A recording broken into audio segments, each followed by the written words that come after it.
News channel पर जो भी वक्ता इंडिया चैनल में आपका हार्दिक स्वागत है। आज हम भारत की राजधानी दिल्ली के अंदर बात कर रहे हैं इस समय एआईआरएफ ऑफिस से, और जिस शख्स से हम बात कर रहे हैं वो मजदूरों के मसीहा कहे जाते हैं और कहे नहीं जाते। आए दिन रोड पर रह के उनकी मदद करते हैं, और आज हम बात करेंगे ओपीएस को लेकर। और आज जो बजट पेश किया है थोड़ा सा संदर्भ में उससे भी बात करेंगे। सर, आप ओपीएस के लिए बहुत दिन से लड़ाई लड़ते आ रहे हैं, और सर आपने लड़ाई लड़ी, रामलीला मैदान भी भरा और आपने जंतर मंतर को भी खचाखच भर दिया। आपको समय मिला था कि 2 महीने के अंदर हम ओपीएस को बहाल करेंगे या ओपीएस पे हम गहन अध्ययन करेंगे। सर, सरकार को बने हुए 4-5 महीने हो गए हैं और सारा मंत्रालय वही डिप्यूट हुआ है, ना ही उन्हें समय की जरूरत है। और क्यों, क्या कोताही बरती जा रही है, क्यों नहीं दे पा रहे हैं आपकी पेंशन को? अभी तो मुझे लगता है कि कोई कोताही नहीं है। अभी आपने आज का बजट जो हमारी वित्त मंत्री श्रीमती निर्मला सीतारमण जी ने पेश किया है, उसमें उन्होंने स्वयं कहा है कि नेशनल काउंसिल जो है स्टाफ साइड, उसने काफ़ी इस मसले पर कंस्ट्रक्टिव रुख अपनाया है। और उन्होंने कहा है कि जो रिपोर्ट हमारे सामने आई है उसको हम बहुत जल्दी ही सकारात्मक रूप से लागू करने का काम करेंगे। लेकिन सर, सुना जा रहा है कि आपको बार बार ये कहा जा रहा है कि जो हमारी बातें हो रही हैं इसको आप बाहर डिक्लेयर नहीं करेंगे। सर, ऐसा क्या छुपाया जा रहा है आप लोगों से, या आम कर्मचारियों के बीच में एक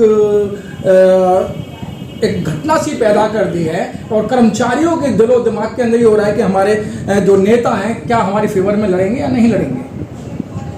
देखिए, एक बात तो दावे के साथ कह सकते हैं कि ऑल इंडिया रेलवे फेडरेशन ने कभी भी कोई ऐसा काम नहीं किया है जो कर्मचारियों के हित में ना हो। और हमने बराबर ये प्रयास किया है कि जो भी हमें करना है वो हम लोग खुले आम करने का काम करते हैं। कोई बंद तरीके से काम करने की आदत नहीं है। लेकिन जब हम सरकार के साथ निगोशिएट करते हैं, समझौता वार्ता होती है, तो ये जो तंत्र है हमारा नेशनल काउंसिल जेसीएम का, वो एक तरीके से सरकारी तंत्र है जी। इसका चेयरमैन जो है वो हमारा कैबिनेट सेक्रेटरी है और मैं स्टाफ साइड सेक्रेटरी हूँ। तो बहुत सारी चीज़ें समझौते के दौरान ऐसी होती हैं जो कि पब्लिक में हम डिक्लेयर कर सकते हैं, बहुत सारी चीज़ें हैं जो हम नहीं डिक्लेयर कर सकते। बहुत सारी चीज़ें वो अपनी तरफ से उनको डिक्लेयर करनी चाहिए, क्योंकि सरकार वो है, शासन वो चलाते हैं जी। तो हमारी इच्छा ये रहती है कि बजाय मैं कोई बात कहूँ, ये बात सरकार की तरफ से आए तो ज़्यादा अच्छा है। तो हम कोई बहुत नंबर नहीं लेना चाहते हैं इस बात को लेकर के कि नहीं हम इसके लिए कोई बात अपनी तरफ से कहें। और फिर दूसरी बात ये भी है कि हम लोग जब तक चीज़ें बिल्कुल ब्लैक एंड वाइट में सामने नहीं आ जाए, तब तक हम लोग बहुत मुस्तकिल तौर पर ये नहीं कह सकते कि ये हुआ और ये नहीं हुआ। सर, विश्वसनीय सूत्रों से ज्ञात हुआ था कि पुरानी पेंशन का नाम बदलने जा रहे थे, तो आप लोगों के दबाव से नाम तो बरकरार रहा। लेकिन क्या सर इसमें से जो पहले जो आपको पेंशन मिला करती थी उसमें से कुछ कटौती की जा रही है या उसी तरीके से बहाल करने की कुछ उम्मीद है? देखिए, पुरानी पेंशन बहाली का जो मामला है उस पर सरकार ने साफ तौर पर कहा है कि अब इतने सालों के बाद में पुरानी पेंशन बहाल नहीं हो सकती। और ये बात को उन्होंने हर मीटिंग में 3 मीटिंगें हम लोगों ने उनके साथ की हैं, तीनों मीटिंगों में उन्होंने ये बात कहने का काम किया। हमने अपने साथियों के साथ बैठ करके इस बात पे चर्चा की कि अगर हमें सारे बेनिफिट वही मिल जाए जो पुरानी पेंशन में मिलते थे, तो इस पेंशन का नाम कुछ भी रख दिया जाए, क्या फ़र्क पड़ता है जी। तो हमने उनको ये कहा कि आप इसका नाम ओपीएस रखिए, इसका नाम एपीएस रखिए, इसका नाम जीपीएस रखिए, इसका नाम एमपीएस रखिए, जो मर्जी आ रखिए। लेकिन हमारा आपसे सीधा जो है वो एक ही बात कहनी है आपसे कि आप हमारे लोग जो रिटायर हों उनको 50% तनख्वाह का रिटायरमेंट के समय आप पेंशन दीजिए और उसके ऊपर उनको डीएनएस देने का काम। मुझे लगता है कि कमोबेशी इस पर एक रजामंदी जो है वो जो जेसीएम स्टाफ साइड है उसकी तरफ से दिखाई पड़ रही है, और सभी लोग कह रहे हैं कि अगर ये हासिल हो जाता है तो इसको मान लेना चाहिए। तो सर क्या लगता है कि कब तक ये जो बादल गरज रहे हैं या उसकी परत जमी हुई है ओपीएस पे, वो कब तक हट सकती है? आज हट गई।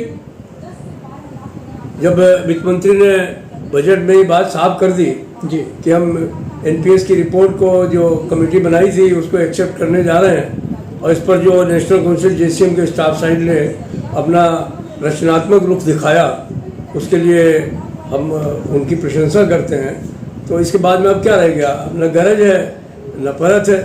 अब इसमें एक बात जरूर है कि जब सारे आदेश इशू होकर के आ जाएंगे फिर हम लोग उस पर मंथन करेंगे, अध्ययन करेंगे। हमें आशा है कि जो बातें उन्होंने कही हैं उनको पूरा करने का काम करेंगे, और अगर कुछ थोड़ी बड़ी कमी भी होगी तो बहुत सारी दफ़े होती रहती है, हम लोग उनको बाद में भी पूरा कराते रहते हैं। तो कर्मचारी पक्ष का काम तो ये है कि जो मिल जाए उसको जेब में रखो, जो नहीं मिले उसके लिए प्रयास है। सर, जिस तरीके से आज वित्त मंत्री जी ने वो बजट पेश कर दिया है, क्या ये सरकारी कर्मचारियों को हित में है या सरकारी कर्मचारियों से थोड़ा अलग है? देखिए, एनपीएस का जहाँ तक सवाल है, उस पर जो कमेटी की रपट है और उस पर जो स्टाफ साइड के साथ में उनका डिस्कशन हुआ है, उनको अगर उन्होंने उसी मूल रूप में माना है किस तरीके से हम लोगों ने उनके सामने प्रस्तुत किया था, तो मैं तो बहुत बधाई देना चाहूँगा सरकार को भी और वित्त मंत्री को भी। और ये हमारे तमाम जो लाखों लाख कर्मचारी हैं उनके हित में होगा। बहुत दिनों से लोग 2000-3000 रुपये पेंशन में अपनी ज़िंदगी को जो है वो दांव पर लगा रहे थे, डिप्रेशन में लोग थे।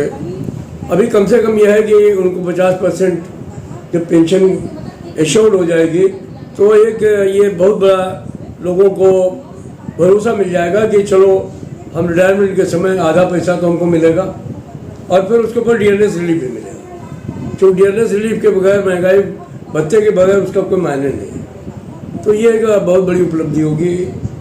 और मैं ये समझता हूँ कि इनकम टैक्स में भी कुछ छूट दी है, हालांकि हम लोग जितनी चाहते थे उतनी नहीं मिली है, लेकिन फिर भी कुछ न कुछ तो छूट देने का काम किया ही है।